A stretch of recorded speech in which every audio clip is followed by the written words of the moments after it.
Good day, guys. Today I'm going to show you the process of what goes into making an 8-bit Dokkan piece. So, a lot of you guys have been asking me for a tutorial on how to do these types of things. Well, to be honest, I don't really know what I'm doing half the time. I just kind of do things until something works out correctly. All I've really done is make the process of doing things more efficient. So, instead of a tutorial, I think I'm instead going to show you guys the process itself from beginning to end, so you guys can maybe get an idea of what I do. This is not meant to be a tutorial, just a showcase of the process that goes into it.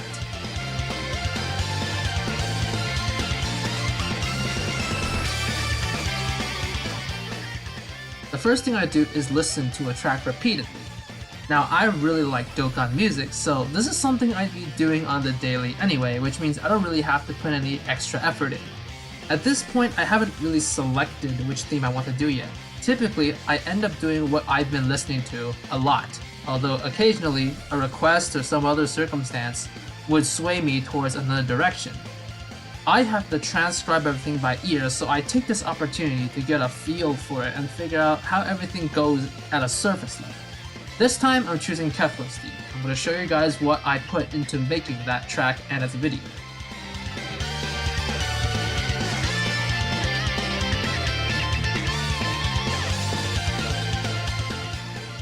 I do my music in FL Studio 20.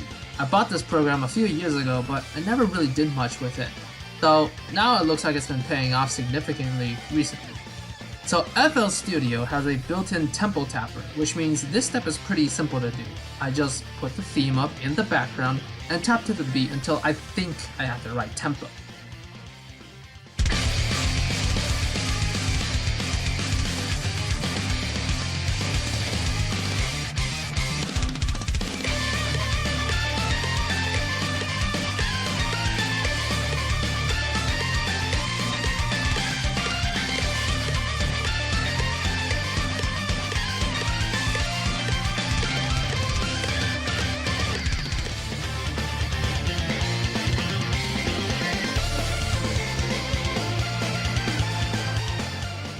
Now, I've said before, I'm not a music person.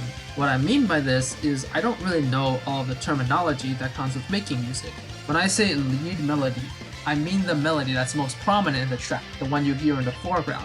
I'm not sure if that's the right term, but hopefully you guys know what I'm talking about.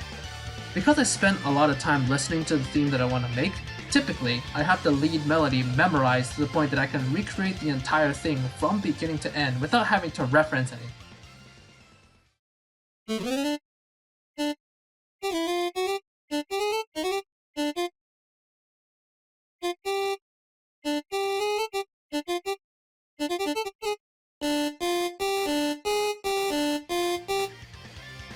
Now, the instruments I use are samples. What this means is that the notes you hear are pre-rendered in a way.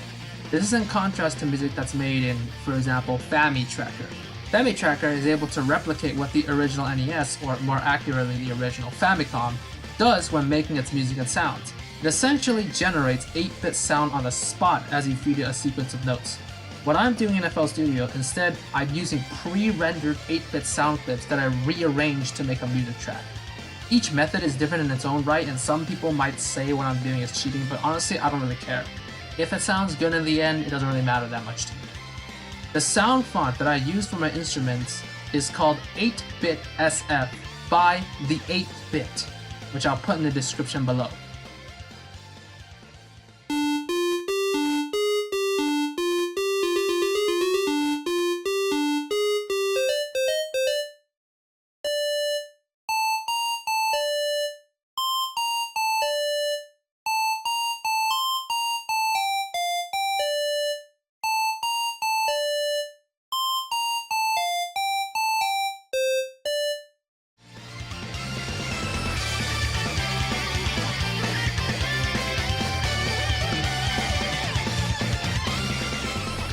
The next thing I do depends on what kind of mood I'm in.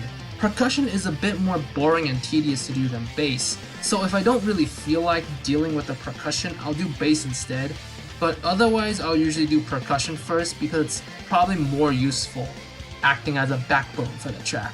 The percussion set I use is called FL Resources version 2.1 by DDRKirby ISQ. I'll put that in the description below as well. It contains samples from both Mega Man and Shovel Knight, and I mix and match as I choose. Typically for most tracks, I use the same set of percussion for consistency. I'm using the same snares, I'm using the same kicks, I'm using the same cymbals, and I'm using the same hats.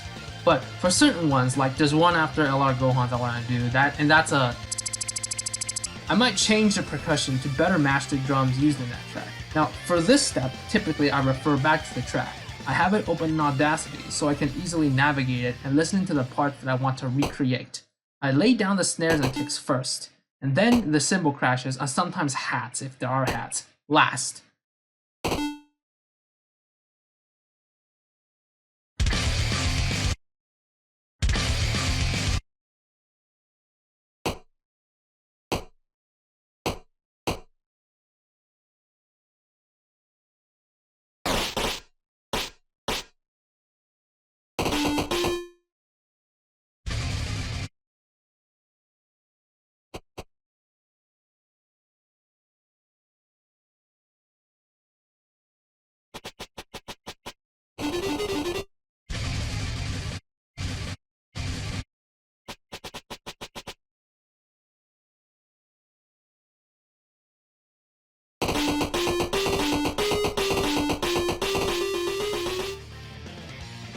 The bass, as I said, is usually much easier to do.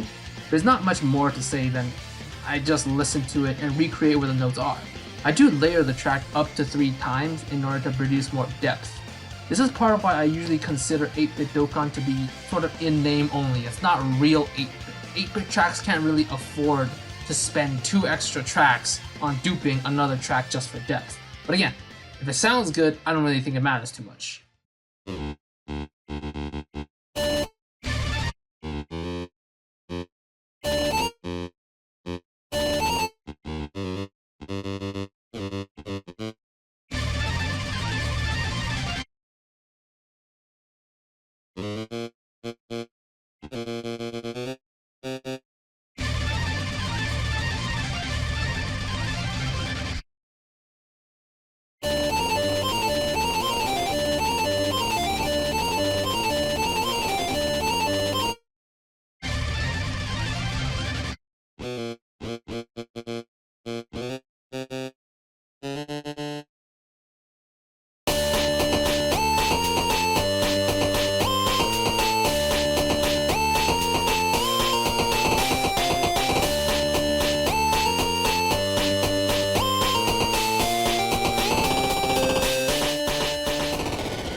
Okay, I'm probably naming this part incorrectly again, but now it's time for any remaining bits of music that are left over.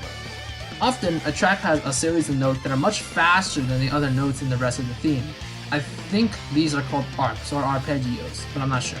Usually, these are the absolute hardest parts of a track to reproduce. For example, Tech Hit's theme has this really long arc that's extremely difficult to hear in its entirety, and it's in the first verse after the hook. I hope I'm using those terms correctly.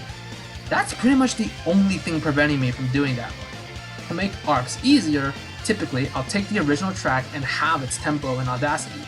This way, I can more easily hear the notes' positions. FL Studio also has a way to have the tempo in and of itself, so this allows me to play back both to check.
If I'm still having trouble, I might have the tempo again, so it's at a quarter speed, or I'll listen to the notes in groups. For example, I might listen to them 3 at a time. This will allow me to form a little small simple melody in my head of like 3 notes that's typically easier to recreate than a single note by itself.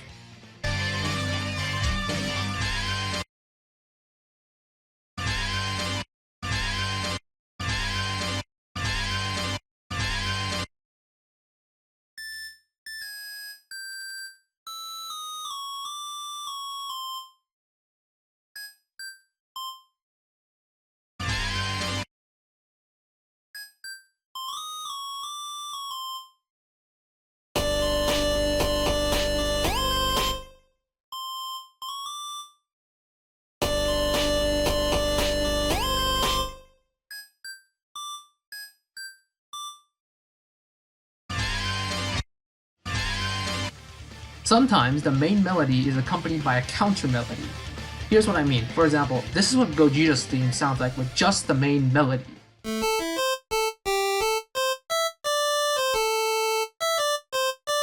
And this is what it sounds like with the counter melody.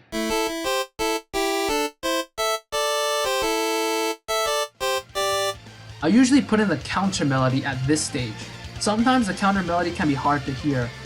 I don't really have any advice for this part other than just listen really, really hard and use the slowed down version as a reference if I need to.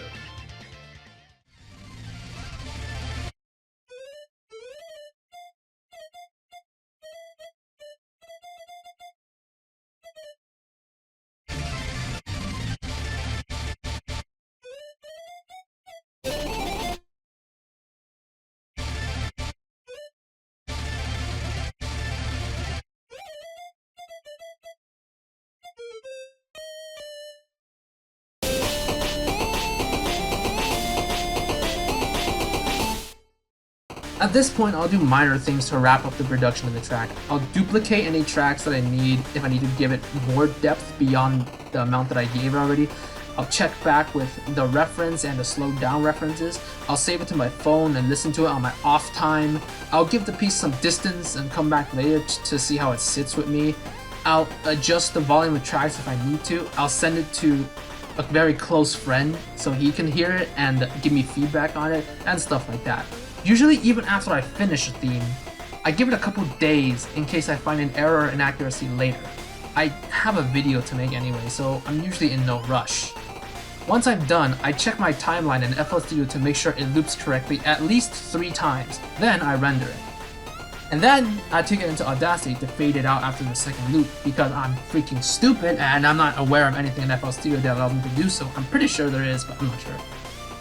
I also take this opportunity to add the metadata to the track before exporting it again because I'll offer it as a free download on SoundCloud. And that's about it, the production of one track for the 8-Bit Dokkan series. I hope this video was insightful and answered your questions about how I make something. Maybe you'll figure out for yourself how to make one of these on your own, which would be cool. And yeah, thanks for sticking around. I appreciate the support. I read all the comments I can, I look at all the feedback I can. I'll be making another video sometime down the line showing how I produce the visuals and the video that I'll upload on YouTube alongside the track. Until then, take care everyone.